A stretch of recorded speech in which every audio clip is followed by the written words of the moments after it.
I've had a very confusing but very funny childhood. I, yeah, that one, I shouldn't say that one. I should say the other one. So I come from a big family, a very big family.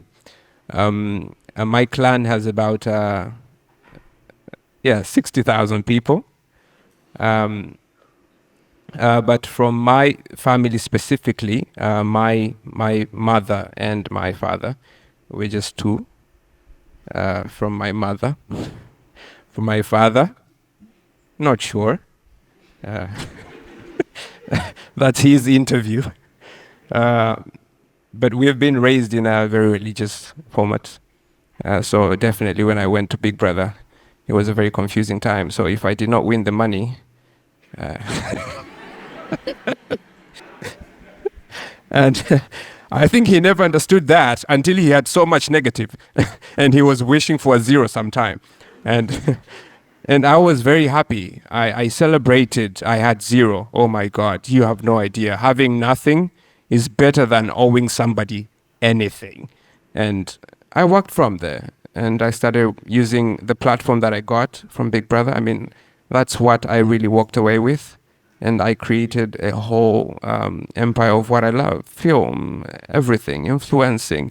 I write all my pitches, we write with the team, we do all this stuff, we do creations of content, all these things we got from me also being a graphic designer, photographer. And that's how I started carrying myself back up here. What was the question?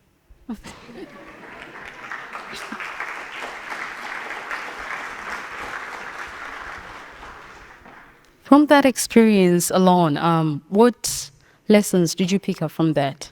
And how were you able to move past that? So, I mean, I do claim to be a very strong person. I mean, I know. From the outside, I'm a very strong person. But Angel came here and said, you have to accept vulnerability. I never knew what depression was, or could be, or might be. Well, we say depression is something for the white people. Africans, we say that a lot. Well, it's something for everybody. We just don't know we are in it. And I think I was, but I don't know. Because maybe I got to learn it later. Because when I lost everything, I stayed in my bedroom for a month. I never saw my living room. Mind you, I'm famous. I'm not just somebody who made money. I'm somebody who made money. And you saw me make money. How do you see me now with no money? I didn't know how to handle that, so I stayed in my room, never came out. I think my watchman, oh God bless that guy, he had never gotten close to my house. Like, he would just get to my living room and get to the back, into the kitchen, but he would come up all the way to my bedroom and knock, and then I would see him, and then he would just ask, "Are you okay? We haven't seen you for weeks." And I'm okay. I'll be like, yeah, I'm okay. And mind you, there's social media, there are people speaking, speculations are already happening. You know, celebrities, you cannot hide money for a long time. People will be asking you for money and you have nothing to give them. And yeah, they'll just be out there. I'll see this for money, he had no money. Oh my God, he doesn't have money anymore. And that was happening possibly. But I saw things flying around. And now that was really adding up into me staying in the room until I knew I had a plan and everything was well set for me to come out of the room. So I don't know, you tell me if you think I was depressed or not. But I think I wasn't okay. Yeah, and I'm okay to admit that I wasn't all right. But I'm very good right now. Amazing, actually. Yeah.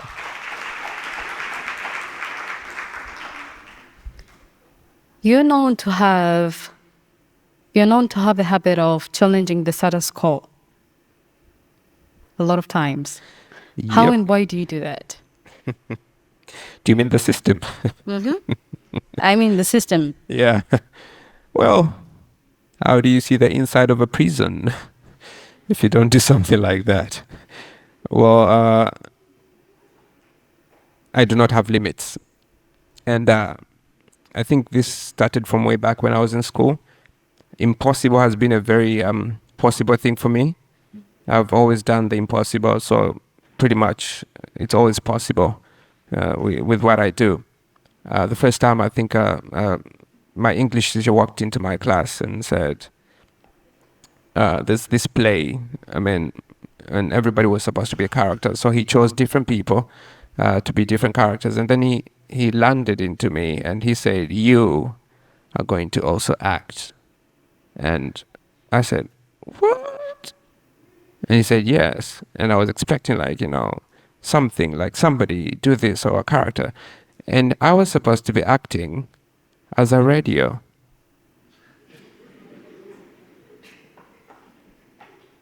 Well, this is an adult teacher. How did he write that? How did he write everybody else is human being?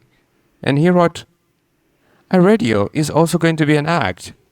I was super confused, but then I was very skeptical. I'm ready to try anything. And right there, I've tried everything. I've always wanted to have free juice, so I joined Sunday school.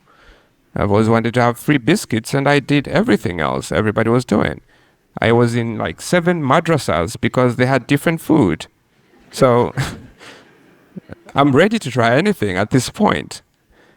And I did be a radio on that play.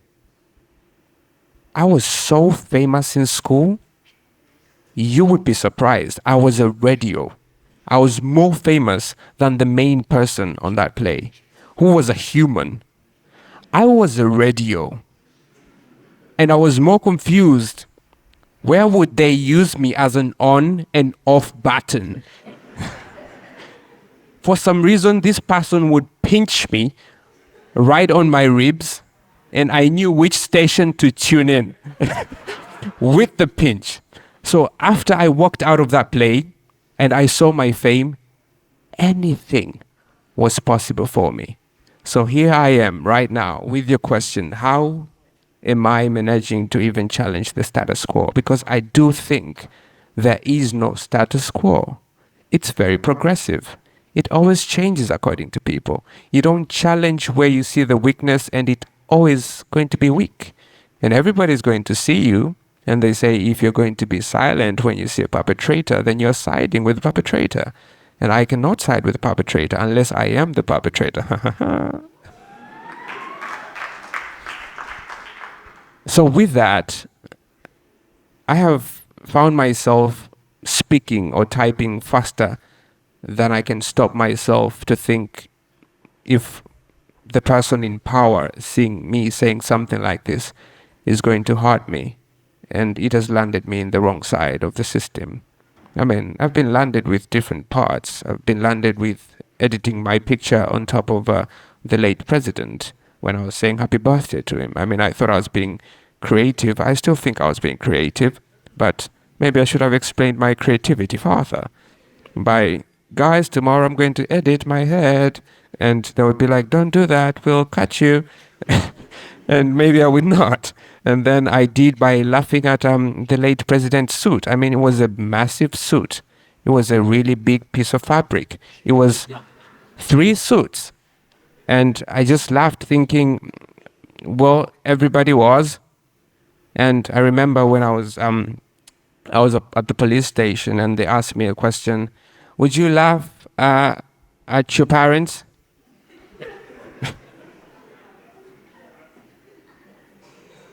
A normal human being would definitely say no. But if you know my family, they would laugh at themselves before I even laughed at them. And I just chose not to answer because I would lie. And I just left it at that because I think it was a very rhetorical question. And with that, I've continuously said so many things sarcastically until when I was doing this writing coach thing a few days ago. a few days before that happened. And I remember it was Shonda Rhimes, and she said, sometimes you have to write what's pretty much opposite to what's happening in the state of your country. And that's the best way to keep people hopeful of what could be better. So if I saw the government really not doing well, I should probably write a play or a comedy of a place where everybody is rich and happy. And maybe that way you make people pretty hopeful of what's going to happen in 2080, I think. Yeah, so I think comes back from the way back. Okay. Through your work, you've received both negative and both positive feedbacks. How has the both of them contributed to your personal and career growth? I do meditation because I'm trying to see more of the positive more than the negative. Biologically, the human is supposed to see danger more than, great stuff. So when you see a bad comment, your body resonates to it way more than a good comment because it's biology. I mean, the body is supposed to protect you from that. So I would be scrolling through thousands of comments on one post and I'll see just one single person that's just going to be there. We don't even know what you do. What do you do right now?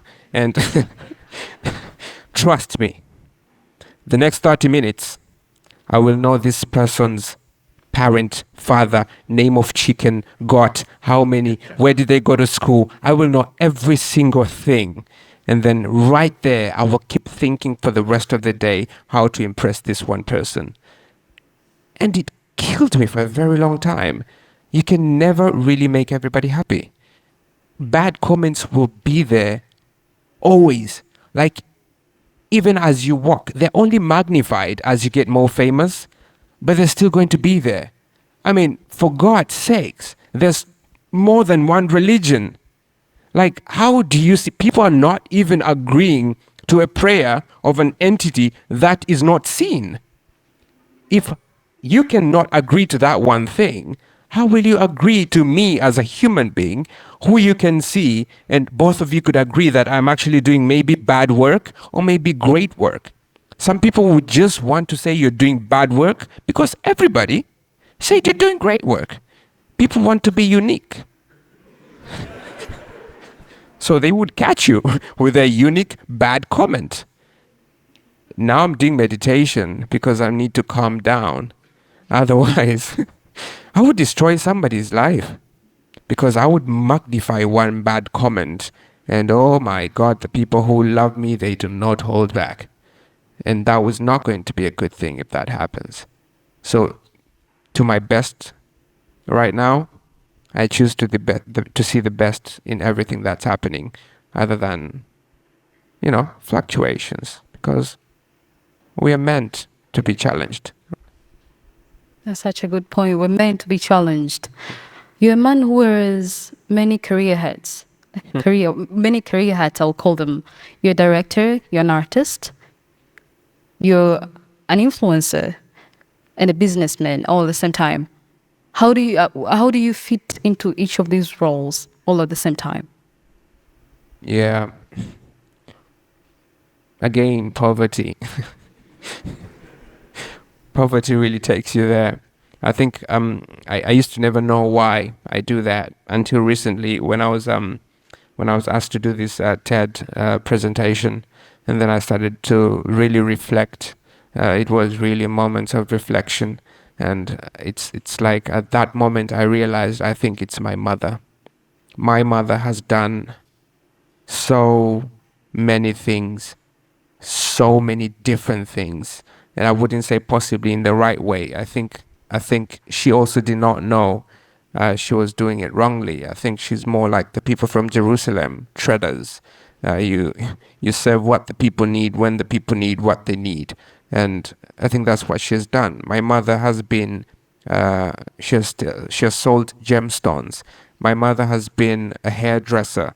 Oh my God, I got traumatized by my mother being a hairdresser. I think that one time she had customers when she was doing hairdressing, and I was stirring my tea, and for some reason the spoon was really clicking on the edges, and she might have just to come and slap me and told me, stir the tea slowly.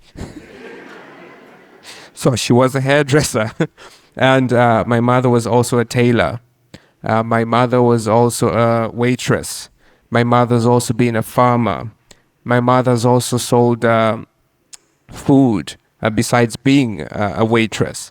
I mean, selling food precisely as food.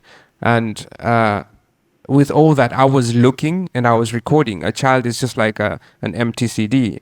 But I have been very easily moving to something else when I see something is not working. And then I did not know why I was doing that while everybody else is really consistent and proceeding. And just when I was reflecting, I realized I think it's my mother. So I should probably thank her for that, because I've probably perfected almost every single part I've actually entered, besides the lack of consistency that I do have. I'm working on it. And which one of these roles best describes you? You fit into many of them all at the same time. Yeah. Which one best describes Idris? When the As- curators of TEDx asked me, who am I? I said, whatever I want to be. And I think that's what I am. I am whatever I want to be. I am very progressive, and I never really box myself in one area. I do fit what needs to be done. So I do not know what I am, to be honest, if I can place myself in one single place. But I would say I'm a perfect human being with what I'm intended to do. Adapt. I do adapt. Yeah.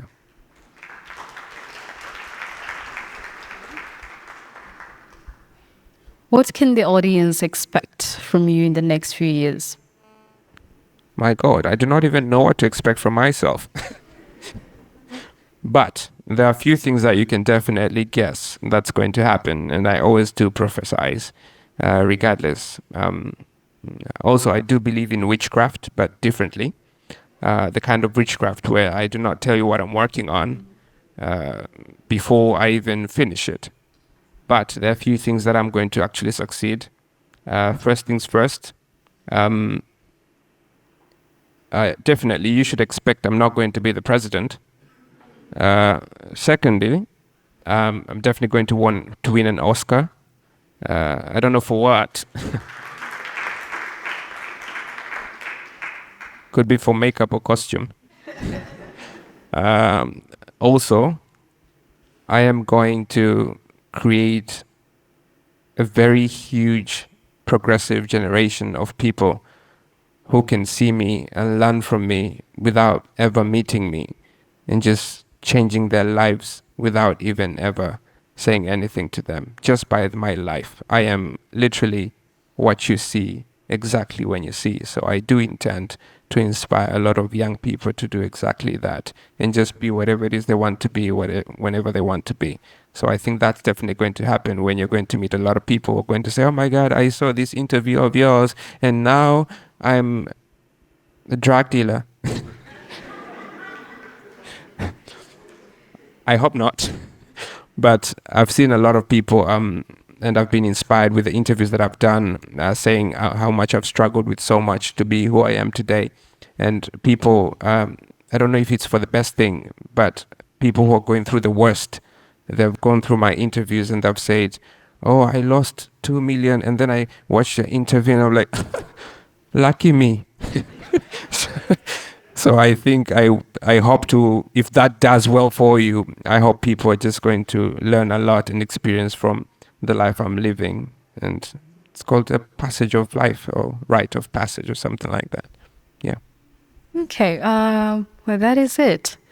Ladies and gentlemen, Idris Sultan.